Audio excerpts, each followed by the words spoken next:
بسم اللہ الرحمن الرحیم۔ السلام علیکم۔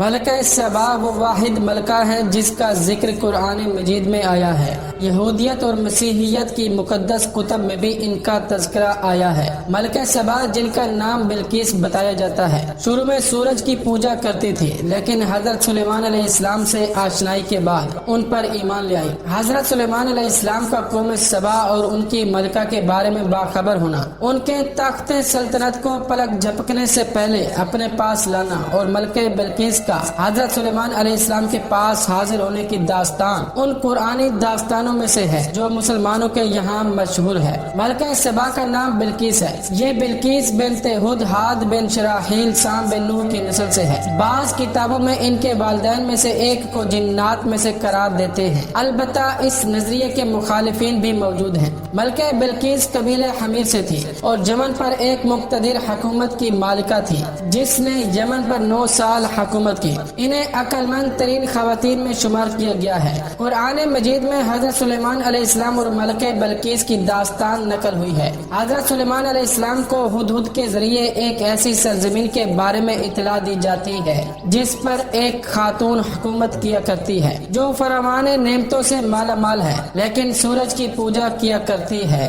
حضرت سلیمان علیہ السلام جب اپنے تخت پر بیٹھے ہوتے تھے تو ان پر نیز ان کے قریب جیسے بھی لوگ بیٹھے ہوتے تھے پرندے سایہ کیے رہتے تھے۔ ایک دن ایسا ہوا کہ جب حضرت سلیمان علیہ السلام حسب معمول اپنے تخت پر بیٹھے اور تمام پرندوں نے آپ کے اوپر سایہ کیا اور آپ اپنے کام میں مصروف ہوئے تو ایک ہی دفعہ آپ پر سورج کی کرن پڑ گئی۔ آپ نے سر اٹھا کر دیکھا تو ہدہد اپنی جگہ سے غائب ہے۔ قرآن مجید کی سورہ نمل آیت نمبر 20 میں ارشاد ہوتا ہے، سلیمان علیہ السلام کو ہدہد دکھائی نہ دیا تو وہ اسے ڈھونڈنے لگے۔ حضرت سلیمان علیہ السلام کو غصہ آ گیا اور آپ نے فرمایا، جس کو قرآن مجید کی سورہ نمل آیت نمبر 21 میں یوں بیان کیا گیا ہے، میں یا اسے ذبح کر ڈالوں گا یا پھر وہ اپنی غیر حاضری کی میرے سامنے واضح دلیل پیش کرے۔ ہدہد کی غیر حاضری کو زیادہ عرصہ نہیں گزرا تھا کہ ہدہد واپس آ گیا۔ گویا ہدہد نے حضرت سلیمان علیہ السلام کے چہرے پر غصے کے آثار دیکھ لیے تھے، لہٰذا ان کو راضی کرنے کے لیے فوراً ہی ایک ایسی خبر دی جس سے حضرت سلیمان علیہ السلام بھی بے خبر تھے۔ ہدہد حضرت سلیمان علیہ السلام کی طرف رخ کر کے کہنے لگا، جس کو قرآن مجید کی سورہ نمل آیت نمبر 22، 23 اور 24 میں ارشاد کیا گیا ہے۔ ہدہد نے کہا،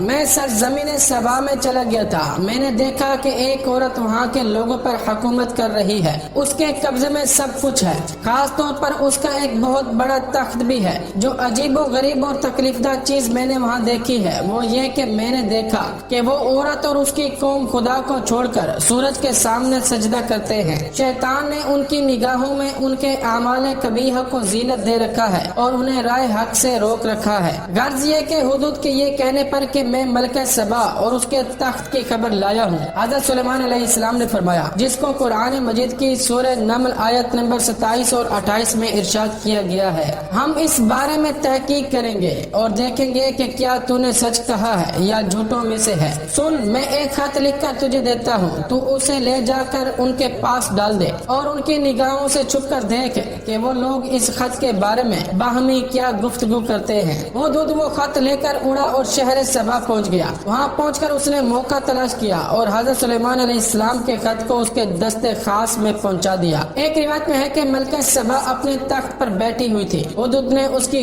گود میں خط ڈال دیا۔ ملکہ سبا دربار میں بیٹھی اور اپنی سلطنت کے ارکان دولت کو حاضر ہونے کا حکم دیا، چنانچہ سب حاضر ہو گئے۔ پھر اس نے ان سے مشورہ کیا۔ آرائش سولہویں میں ہے کہ اس کے 12,000 سردار تھے اور ہر سردار 1,00,000 پر حاکم تھا۔ اس نے 12,000 سردار کو جمع کر کے ان سے کہا کہ آج مجھے ایک پرندے نے ایک خط دیا، میں نے اس خط کو پڑھا تو حیران ہو گئی ہوں۔ قرآن مجید کی سورہ نمل آیت نمبر 29، 30، 31، 32 اور 33 میں ارشاد ہوتا ہے، ملکہ بلقیس نے کہا، اے میرے لشکر کے بزرگوں، ایک نہایت ہی باوقار خط میری طرف پھینکا گیا ہے۔ وہ خط سلیمان بادشاہ عظیم کی طرف سے ہے اور اس کے شروع میں بسم اللہ الرحمن الرحیم لکھا ہوا ہے اور اس کے بعد یہ لکھا ہے کہ سرکشی اور غرور مت کرو اور ایمان قبول کر کے میرے تابع بن کر سیدھے سے میرے پاس چلی آؤ۔ خط سنا کر کہنے لگی کہ اے اہل دربار، میرے اس معاملے میں مجھے مشورہ دو، جب تک کہ تم حاضر نہ ہو اور صلح نہ دو میں کسی کام کا فیصلہ نہیں کیا کرتی۔ وہ بولے کہ ہم بڑے زور آور اور سخت جنگجو ہیں اور حکم آپ کے اختیار میں ہے، تو جو حکم دیجیے گا اس کے انجام پر نظر کر لیجیے گا۔ یہ سن کر ملکہ سبا بلقیس نے کہا، یہ میں بھی جانتی ہوں کہ تم بہادر ہو اور لڑنے کی پوری صلاحیت رکھتے ہو، لیکن اصل بات یہ ہے کہ بادشاہوں کا یہ طریقہ ہے کہ جب وہ کسی شہر میں داخل ہوتے ہیں تو تباہی مچا دیتے ہیں اور وہاں کے باشندوں کو برباد کر دیتے ہیں۔ بالآخر حالت یہ ہوتی ہے کہ صاحبان عزت کو ذلیل و خوار کر دیتے ہیں۔ مطلب یہ تھا کہ اگر جنگ ہوئی تو اس میں دو طرفہ تباہی ہوتی ہے اور اگر دشمن غالب آ گیا تو پھر بربادی کی کوئی حد نہیں ہوتی۔ اس لیے میں کہتی ہوں کہ جنگ آزمائی اچھی چیز نہیں ہے۔ میرا خیال ہے کہ پہلے یہ جانچا جائے کہ کیا سلیمان صرف بہت بڑے بادشاہ ہیں جن کے تابع فرمان کائنات کی تمام چیزیں ہیں، یا وہ نبی بھی ہیں، کیونکہ انہوں نے پہلے تو ایک پرندے کے ذریعے سے خط بھیجا ہے، دوسرا انہوں نے دعوت ایمان بھی دی ہے۔ مجھے ان کی نبوت پر شک اس لیے ہو رہا ہے کہ انہوں نے دعوت ایمان دی ہے۔ اگر صرف بادشاہ ہوتے تو وہ صرف سلطنت پر قبضہ کرنے کا عزم کرتے، ایمان کی طرف دعوت نہ دیتے۔ اے میرے مشیروں اور بزرگوں، میں پہلے ان کی طرف ہدیے یعنی تحفے تحائف بھیجتی ہوں اور یہ دیکھتی ہوں کہ قاصد کیا خبر لاتے ہیں۔ یہ سن کر ان لوگوں نے ملکہ سبا کی رائے سے اتفاق کر لیا اور فیصلہ ہوا کہ تحائف بھیجے جائیں۔ علماء نے لکھا ہے کہ ملکہ سبا نے ہدیہ بھیجنے کا فیصلہ اس لیے کیا تھا کہ وہ یہ جاننا چاہتی تھی کہ کیا وہ صرف بادشاہ ہیں یا نبی خدا بھی ہیں۔ وہ یہ سمجھتی تھی کہ اگر وہ صرف بادشاہ ہوئے تو ہم ان کا مقابلہ کر سکیں گے اور اگر نبوت کے بھی مالک ہیں تو ان سے مقابلہ ناممکن ہوگا۔ اس کا یہ خیال تھا کہ اگر یہ تحفے قبول کر لیں گے تو میں جان لوں گی کہ وہ صرف بادشاہ ہیں اور اگر تحفے قبول نہ کیے تو یقین کر لوں گی کہ وہ نبی خدا بھی ہیں۔ الغرض ملکہ سبا نے تحفوں کا انتظام شروع کیا اور بے روایت آرائی سے سوربی اس نے بہت سے حور و غلام جیسے لڑکے لڑکیاں بہترین جواہرات کی زین پر بہترین گھوڑوں پر سوار کر کے روانہ کیے، جن کے لباس بدلے ہوئے تھے، اور ایک جواہرات کا بنا ہوا صندوق تیار کرایا اور ایک عظیم قسم کا تاج بھیجا۔ مشک و عنبر کافی تعداد میں بھیجے۔ تحفے لے جانے کے لیے ایک شخص جس کا نام منذر بن عمر کو تجویز کیا اور اس کے ساتھ چند اوقلا کو ساتھ بھیجا۔ یہ لوگ تمام سامان لے کر جب روانہ ہونے لگے تو اس نے ایک خط لکھ کر دیا جس میں تحریر کیا گیا کہ اگر آپ نبی خدا ہیں تو صندوق کھولنے سے پہلے بتا دیجئے کہ اس میں کیا ہے، نیز لڑکے اور لڑکیوں میں یہ بتائیے کہ ان میں کون سے لڑکے ہیں اور کون کون سی لڑکیاں ہیں۔ الغرض یہ سب چیزیں دیکھ کر ملکہ سبا نے منذر بن عمر کو روانہ کیا اور کہا کہ اس بات پر خاص نظر رکھنا کہ وہ تم سے کس طرح ملتے ہیں۔ اگر نہایت خندہ پیشانی سے ملے تو سمجھ لینا کہ نبی خدا ہیں اور اگر ترش روئی سے ملے تو جان لینا کہ بادشاہ ہیں۔ ادھر منذر بن عمر روانہ ہوا، ادھر ہدہد نے بے روایت عجائب القصص حضرت سلیمان علیہ السلام کو تمام حالات سے باخبر کر دیا۔ ایک روایت میں ہے کہ تمام حالات کی اطلاع حضرت جبرائیل علیہ السلام نے دی تھی۔ غرض یہ کہ حضرت سلیمان علیہ السلام نے جنوں کو حکم دیا کہ پوری تیاری و آرائش سے آنے والوں کا استقبال کیا جائے۔ جب منذر بن عمر حضرت سلیمان علیہ السلام کی خدمت میں جا پہنچا، حضرت سلیمان علیہ السلام نے بڑی خندہ پیشانی سے اس کا استقبال کیا اور آؤ بھگت کی۔ اس کے بعد پوچھا کہ تمہارے پاس کیا ہے؟ اس نے صندوق پیش کیا۔ حضرت سلیمان علیہ السلام نے صندوق کھولنے سے پہلے یہ بتا دیا کہ اس صندوق میں کیا کچھ ہے۔ پھر آپ نے ملکہ سبا کے سوال کے مطابق لڑکے اور لڑکیوں کی وضاحت کر دی۔ قرآن مجید میں ہے کہ حضرت سلیمان علیہ السلام نے ملکہ سبا کے لائے ہوئے تحفوں کو واپس کرتے ہوئے منذر بن عمر سے کہا کہ اسے واپس لے جاؤ، خدا نے جو کچھ مجھے دے رکھا ہے وہ اس سے کہیں بہتر ہے جو تم لائے ہو۔ جاؤ اور اپنے ہدیے پر نہال رہو، مجھے تمہارے تحفوں کی ضرورت نہیں۔ جاؤ اور بلقیس سے کہہ دو کہ عنقریب میں ایک ایسا عظیم لشکر لے کر تمہاری طرف آنے والا ہوں جس کا تم کسی طرح مقابلہ نہیں کر سکو گے، اور میں اپنی پوری طاقت کا مظاہرہ کروں گا اور تم سب کو بھرپور ذلت و رسوائی کے ساتھ تمہارے ملک سے باہر نکال دوں گا۔ عجائب القصص میں ہے کہ حضرت سلیمان علیہ السلام نے منظور بن عمر سے فرمایا تھا کہ جا کر بلقیس سے کہو کہ سیدھی میری اطاعت قبول کرتی ہوئی میرے پاس آ جائے، ورنہ ایک عظیم لشکر لے کر میں خود پہنچوں گا اور تباہی کی آخری منزل تک پہنچا دوں گا۔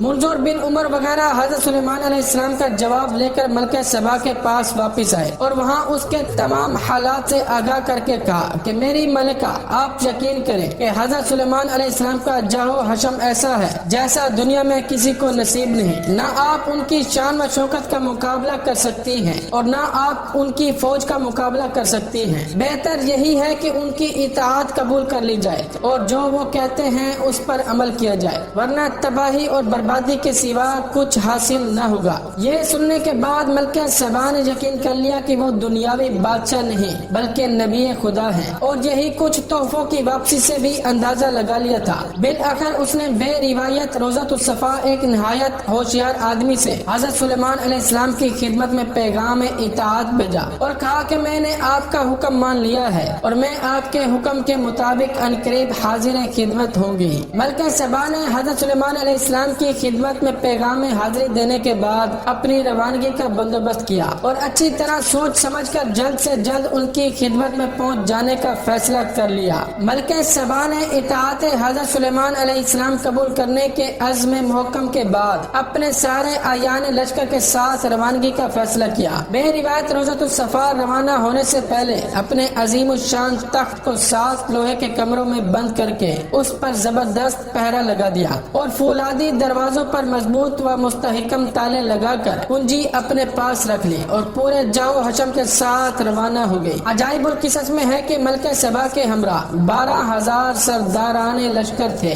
بے روایت روضۃ الصفا جب ملکہ سبا اپنے لشکر سمیت حضرت سلیمان علیہ السلام تک پہنچنے میں صرف 1 فرسخ کے فاصلے پر رہ گئی تو حضرت سلیمان علیہ السلام کو اطلاع ملی کہ وہ آ رہی ہے۔ یہ معلوم کرنے کے بعد حضرت سلیمان علیہ السلام نے درباریوں کو حاضر ہونے کا حکم دیا اور فرمایا، قرآن مجید کی سورہ نمل آیت نمبر 38 میں ارشاد ہوتا ہے، اے گروہ جن و انس، تم میں سے کون شخص اس بات کی قدرت رکھتا ہے کہ اس کا تخت میرے پاس لے آئے قبل اس کے کہ وہ خود میرے پاس آئیں اور سر خم تسلیم کریں۔ یہ سن کر جنوں کا ایک گروہ گھنٹال بولا، قرآن مجید کی سورہ نمل آیت نمبر 39 میں ارشاد ہوتا ہے، میں اس کا تخت آپ کی مجلس سے اٹھنے سے پہلے آپ کے پاس لا دوں گا۔ حضرت سلیمان علیہ السلام نے فرمایا کہ یہ مدت بہت زیادہ ہے، میں اس مدت سے پہلے اس کے تخت کو اپنے دربار میں دیکھنا چاہتا ہوں۔ یہ ارشاد گرامی سن کر دوسرا ایک صالح اور متقی انسان تھا اور کتاب خدا سے بھی اچھی خاصی واقفیت تھی، جیسا کہ اس شخص کے بارے میں خود قرآن مجید کی سورہ نمل آیت نمبر 40 میں ارشاد ہوتا ہے، جس کے پاس کتاب کا کچھ علم تھا۔ اس نے کہا، میں آپ کے پلک جھپکنے سے بھی پہلے اس تخت کو لے آؤں گا۔ اس کے بعد تخت حضرت سلیمان علیہ السلام کے نیچے سے تخت بلقیس برآمد کر دیا اور ملکہ سبا کے آنے سے پہلے ملکہ سبا کے تخت میں کچھ تبدیلی بھی کر دی گئی تھی۔ پلک جھپکنے سے پہلے تخت بلقیس لانے والے شخص کا نام آصف بن برقیہ بن شمعیہ بن ملکیہ تھا۔ انہیں اس میں اعظم معلوم تھا، جب وہ اس کے ذریعے سے دعا کرتے تھے تو قبول ہوتی تھی اور جب خدا سے سوال کرتے تھے خدا انہیں فوراً عطا کرتا تھا۔ مؤرخین کا بیان ہے کہ ملکہ سبا جب قریب آ پہنچی تو حضرت سلیمان نے اس کا تخت پلک جھپکتے ہی منگوا لیا تھا اور اس کے بعد حکم دے دیا تھا کہ بلقیس کے لیے ایک عظیم الشان شیشے کا محل تیار کیا جائے۔ چنانچہ فوراً ہی شیشے کا ایسا محل تیار کر دیا گیا جو بے مثل و بے نظیر تھا۔ اس میں دیگر خوبیوں کے ساتھ ایک خوبی یہ تھی کہ اس کے صحن میں پانی کی موجیں کروٹیں لے رہی تھی۔ قرآن مجید کی سورہ نمل آیت نمبر 44 میں ارشاد ہوتا ہے، جب ملکہ سبا محل میں داخل ہوئی تو اس نے سمجھا کہ پانی بھرا ہوا ہے، اس لیے اس نے اپنے پانچے اٹھا لیے۔ حضرت سلیمان علیہ السلام نے جب دیکھا تو فرمایا کہ آ جاؤ، یہ پانی اوپر نہیں ہے بلکہ شیشے کے نیچے ہے۔ چنانچہ وہ حضرت سلیمان علیہ السلام کے پاس تخت پر چلی گئی۔ غرض یہ کہ ملکہ سبا تخت سلیمان پر بیٹھنے کے بعد اپنے تخت کی طرف متوجہ ہوئی اور بار بار اسے دیکھنے لگی۔ حضرت سلیمان علیہ السلام نے پوچھا، کیا تمہارا تخت بھی ایسا ہی ہے؟ اس نے جواب دیا، یہ گویا ویسا ہی ہے، اور اے حضرت، سینے میں تو پہلے ہی آپ کو لوہا مان چکی ہوں اور آپ کی مطیع و فرما بردار بن چکی ہوں۔ اس کے بعد بے روایت سول بھی بہت سی باتیں ہوئی اور سوالات و جوابات ہوتے رہے۔ بالآخر بار حضرت سلیمان علیہ السلام نے اسے سمجھا بجھا کر اس کی پرستش سے روک دیا جس کی وہ اللہ کے بجائے پوجا کرتی تھی۔ پھر اس نے مسلمان ہونے کے بعد کہا۔ قرآن مجید کی سورہ نمل آیت نمبر 44 میں ارشاد ہوتا ہے، ملکہ بلقیس نے کہا میں نے اپنے اوپر ظلم کیا ہے اور اب میں سلیمان کے ساتھ مل کر اس اللہ کی بارگاہ میں سر تسلیم خم کر چکی ہوں جو تمام جہانوں کا پروردگار ہے۔ کتاب طبری میں ہے کہ ملکہ سبا اور اس کے ساتھ آنے والے اس کی سلطنت کے تمام ارکان مسلمان ہو گئے۔ ملکہ بلقیس کے مسلمان ہونے کے بعد حضرت سلیمان علیہ السلام نے ان کے ساتھ عقد کر لیا۔ تاریخ الجاقوبی میں ہے کہ انہوں نے نکاح کر کے اپنی ازدواج میں بلقیس کو شامل کر لیا۔ اس کے بعد انہیں اجازت دے دی اور وہ یمن واپس جا کر بے دستور حکومت کرتی رہی۔ ملکہ سبا اور حضرت سلیمان علیہ السلام کی شادی کے بارے میں اس کے علاوہ بھی بہت سی تواریخ و تفاسیر میں یہی کچھ مرقوم ہے۔